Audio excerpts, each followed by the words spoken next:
And don't let anybody tell you how your future is going to go. Are you listening to me? I just love this community.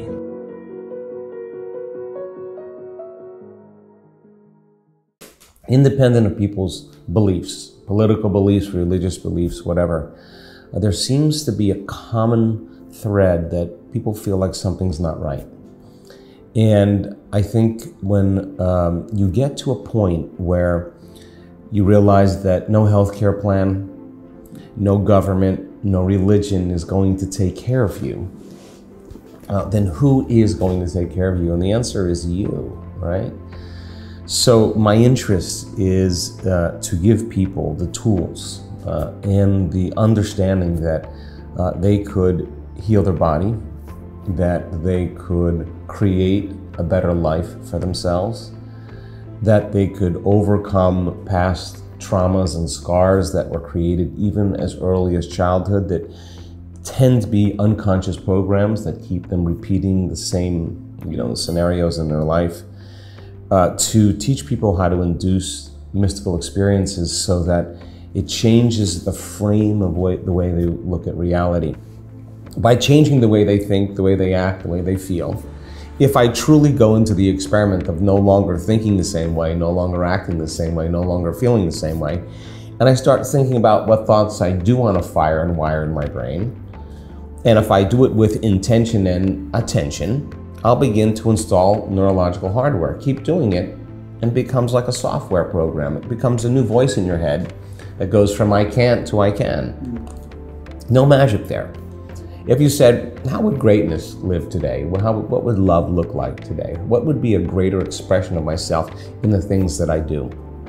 Turns out if you close your eyes and you rehearse in your mind how you're going to be in any aspect of your day, if you're truly present, the brain doesn't know the difference between the inward experience of what you're imagining and the outer real experience. The brain looks like you've already done it. The brain looks like it's already experienced it. Now, do that enough times, the hardware becomes a software program and you start behaving like a different person. Everybody who's good at something is always rehearsing in their mind. That rehearsal is just as important as the physical demonstration. It's priming the brain because the brain is a record of the past.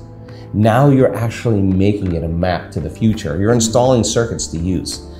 If you said, God, I lived my whole life in guilt. I didn't know it was guilt, in shame or unworthiness and self-doubt, insecurity, fear.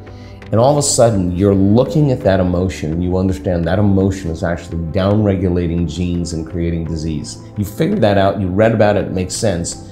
Then all of the hatred, all the anger, all the bitterness you have to someone or something in your past is keeping you connected to the past. So you'd say, can I teach my body emotionally what a new future could feel like before it happens? Not waiting for your wealth to feel abundance or waiting for your relationship to feel love or waiting for your healing to feel gratitude. That's the old model of reality of cause and effect. This is about causing an effect. Turns out if you can elevate your emotional state and you can sustain that emotional state, your body's so objective that it doesn't know the difference between a real life experience that's creating that emotion and that emotion that you're creating by thought alone. Your body's actually believing it's living in a new reality, a new environment. So if the person wants to truly make the change, then they have to really become conscious of those unconscious states. Now, meditation is one of the tools that we use because meditation is a great way to get beyond the analytical mind and get into the operating system where those subconscious programs exist.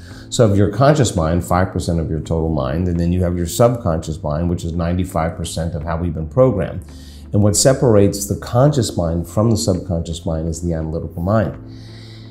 And meditation is a great way to teach people how to slow their brain waves down. And just like anything else, it's a skill. The more you practice, the better you get at it. And if you can slow your brain waves down into this right creative state, then you can rewrite a program. Then you can install a new track. You can rehearse a new way of being, right? Now, person who wants to become wealthy or get the job of their dreams, they still have to fill out all those applications and they still have to apply, because that's the process in this three-dimensional reality.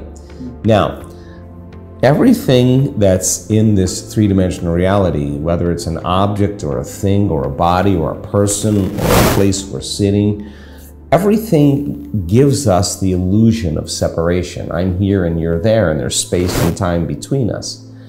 So the way we function in three-dimensional reality is, if I'm aware that I'm sitting here and I want to walk to the other side of the room, to the door over there, I become aware that I'm here, but I'm separate from that other point of awareness over there.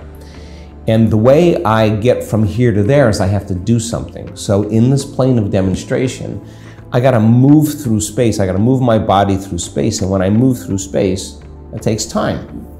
So time is a function of moving through space, one point of consciousness to another point of consciousness. The thought of me being here and the experience of me being there takes time, cause and effect. But then there's me here, I'm sitting here, then I have my dream job, right?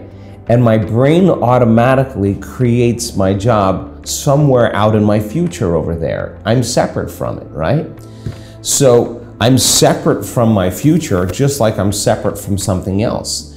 And so then the only way that I can get to that future is I got to do a lot of things. I got to work hard, I fill out applications, I got to talk to the right people, I got to go on interviews. And this is how we function in three-dimensional reality.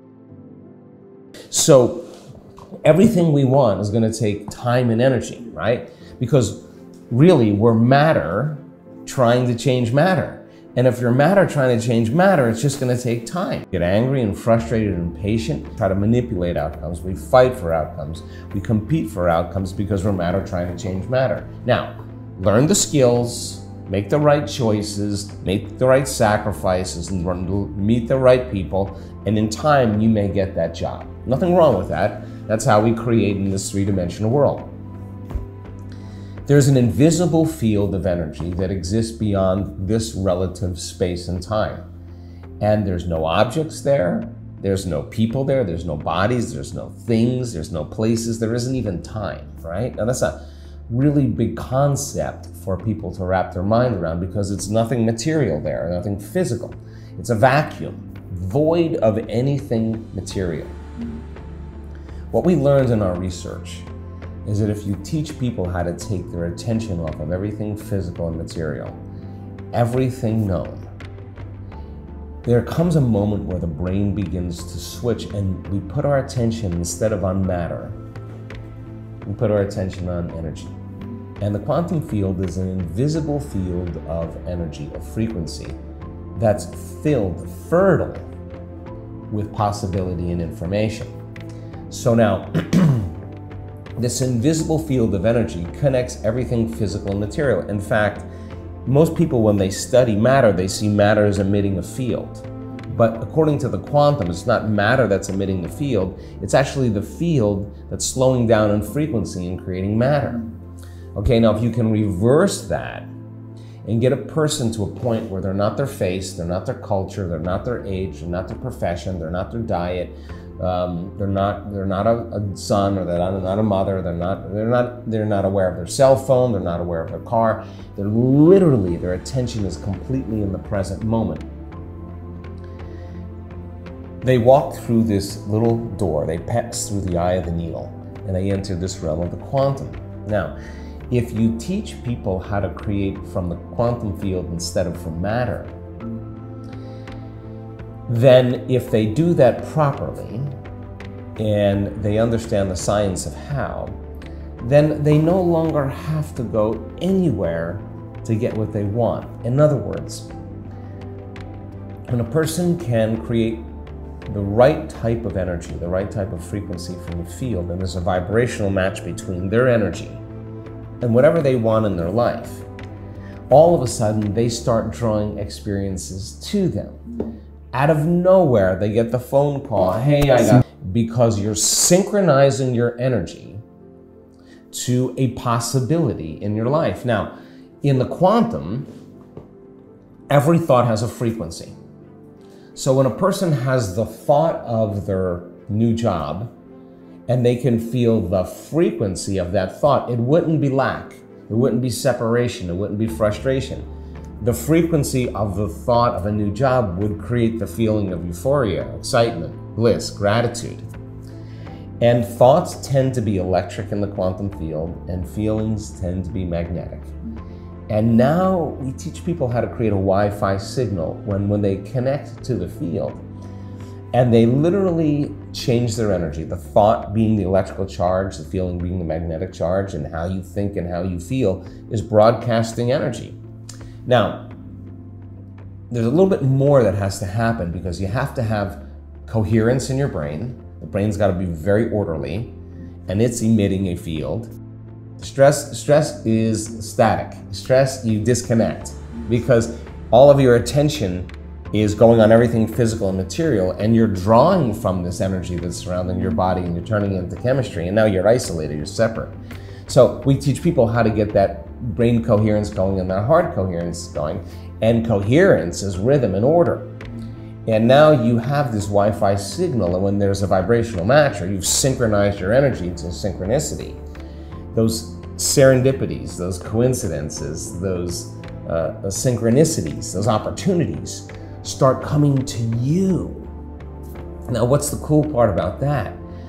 It seems like there's a shortening of time between the thought of what you want and the experience of what you want, between cause and effect. When we create from the field instead of from matter, if we get really good at it, then the feedback that we experience in our life is letting us know that we're doing something correctly. And when you start getting the phone call or the email or the introduction to somebody, and you scratch your head and you go, oh my God, I'm the creator of my life. And all of a sudden, the next day, your belief in what's possible grows dramatically. So when you sit down to do it the next time, you get better at it. And all of a sudden, more synchronicities start to happen. And so the side effect of it is, and this is what I'm proud of in our community, is that people do the work. They don't do it because they have to do it. They do it because they don't want the magic to end.